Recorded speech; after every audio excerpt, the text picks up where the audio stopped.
Hello बच्चों, good morning. Economics +2 की class में आपका स्वागत।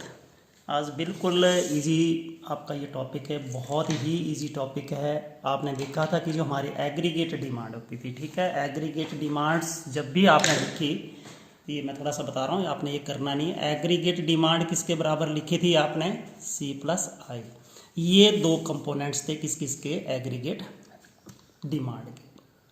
पहला कंजप्शन फंक्शंस और दूसरा इन्वेस्टमेंट फंक्शन, ठीक है। इन दोनों को हमने अलग अलग से करना है कि जो भी हमारी समग्र मांग है उसके दो घटक थे, एक उपभोग व्यय या उपभोग फलन भी बोल सकते हैं और दूसरा निवेश फलन, ठीक है। आज हम करेंगे उपभोग फलन के बारे में। बहुत आसान है, आपने इसको फील करके समझने की कोशिश करनी है, ठीक है। बिहेवियर ऑफ द कंजप्शन, जिसको हम C से डिनोट करते हैं, इसको हम किससे डिनोट करते हैं? C से डिनोट करते हैं। और कंजप्शन फंक्शन, उपभोग फलन का व्यवहार, हिंदी इंग्लिश में कोई भी डिफरेंस नहीं है, बिल्कुल इजी है। अब आपको पता है आप क्या करते हैं, अपनी आय का वह भाग जो आप किसके ऊपर खर्च करते हो, ठीक है, जो खर्च करते हैं directly on the purchase of goods and services, the amount of money spend by the people directly on the purchase of goods and services in order to satisfy their wants directly is called consumption expenditure. बिल्कुल आसान लिखा है, बहुत बिल्कुल आसान करके जो मैंने डेफिनेशन यहाँ पे बनाई है कि जो amount of the money spent bye the people, वह धन वह मुद्रा जो लोगों के द्वारा अपनी आवश्यकताओं की संतुष्टि के लिए वस्तुओं और सेवाओं पर खर्च की जाती है, उसको हम क्या बोलते हैं? उपभोग व्यय कहते हैं। परहैप्स समझ आ गई होगी कि लोगों के द्वारा अपनी आवश्यकताओं की संतुष्टि करने के लिए वस्तुओं और सेवाओं के ऊपर जो राशि खर्च की जाती है, जो धन खर्च किया जाता है, उसको हम क्या बोलते हैं? कंजप्शन, ठीक है। और अब आपको पता है, जैसे मान लीजिए आपने एक एग्जांपल ले लिया, एक हमने ये पहले भी एग्जांपल दिया हुआ है कि हमारी राष्ट्रीय आय कितनी है? 5,000 करोड़ रुपए है। कितनी हमारी जो इनकम, हमेशा आय को हम जो डिनोट करते हैं वो Y से डिनोट करते हैं। कंजप्शंस आपकी आ गई, मान लीजिए आपकी कितनी आ गई?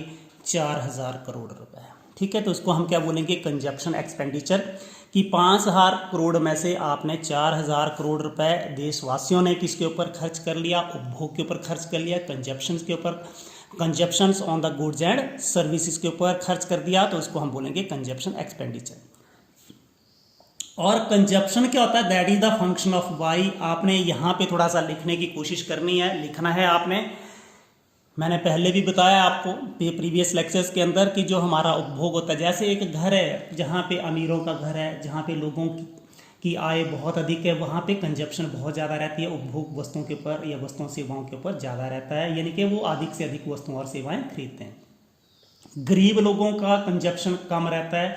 उसी ढंग से ये जब भी हम बात कर रहे हैं समग्र इसके जो समग्र मांग, तो ये एक पूरे देश की मांग होती है। तो जिस देश की आय अधिक होती है उसका कंजप्शन, उसका उपभोग अधिक रहता है, और जिस देश की आय कम होती है उसका उपभोग व्यय कम रहता है।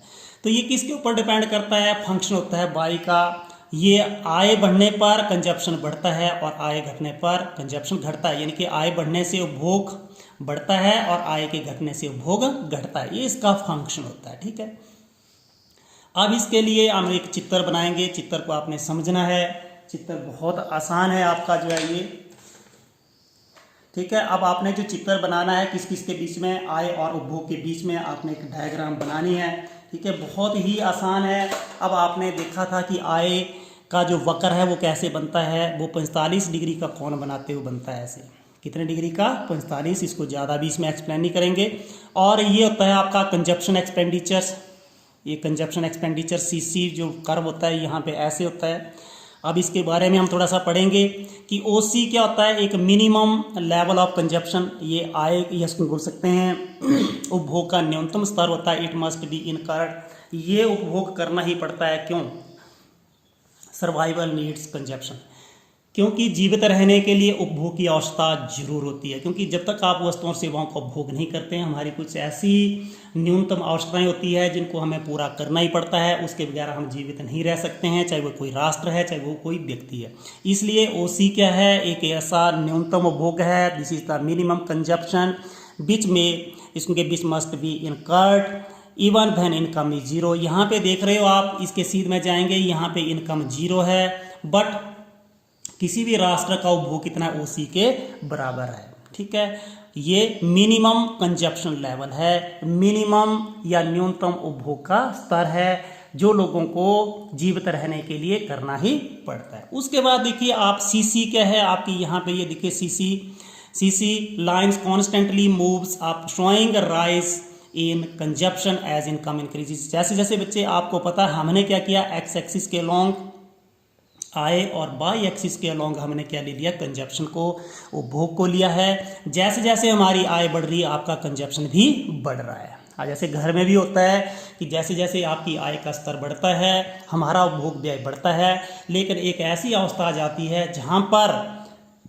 क्या हो जाता है, बाई और सी एक दूसरे के बराबर हो जाते हैं, बाई और सी एक दूसरे के बराबर हो जाते हैं। उसके बाद भी आपकी बाई बढ़ती है, आय का स्तर बढ़ता है, तो लोग अपनी आय का एक भाग बचत करना शुरू कर देते हैं। उसी ढंग से क्या होता है कि देश की जैसे जैसे आय बढ़ती है कंजप्शन बढ़ता है, एक ऐसा हमारा पॉइंट आता है जहाँ पे वाई और सी एक दूसरे के बराबर हो जाते हैं, जिसको ब्रेक डाउन बोलते हैं, सम विच्छेद बिंदु बोलते हैं। उसके बाद क्या लोग बचत करना शुरू कर देते हैं। देखिए इस बिंदु के बाद आपकी आय अधिक है, यहाँ पे सेविंग कैसी है, पॉजिटिव है, बचत कैसी है, धनात्मक है।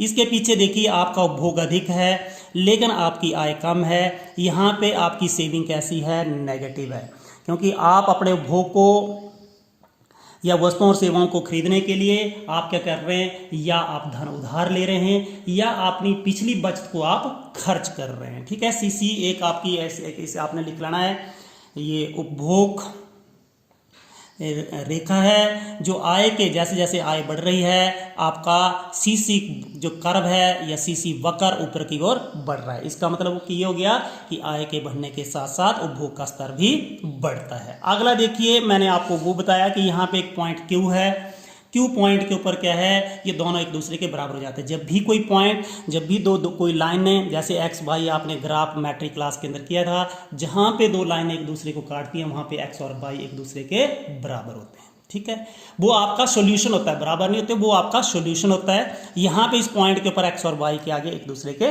बराबर आगे। ठीक है, अब यहाँ पे देखिए at point C is equal to Y इस कार्ड, इसको हम ब्रेक डाउन बोलते हैं, पॉइंट बोलते हैं, इसको सम विच्छेद बिंदु बोलते हैं। ठीक है, अब उसके बाद Q के पश्चात ये जो आपका Q है, Q के बाद क्या हो रहा है, यहाँ पे इस तरफ क्या हो रहा है, by is greater than C, by is greater than C, यानी कि आपकी आय आपके कंजप्शन से अधिक है, आपकी आय आपके उपभोग से अधिक है। यहाँ पे बचत पॉजिटिव है, पॉजिटिव क्या मतलब धनात्मक है, और इसके पीछे क्या है, बियॉन्ड, इसके ये बियॉन्ड और बिफोर क्यू से पहले क्या हो जाएगी आपकी वाई लेस देन सी है, यानी कि आपकी आय का स्तर उपभोग के स्तर से कम है। यहाँ पे आपकी बचत कैसी है, ऋणात्मक है।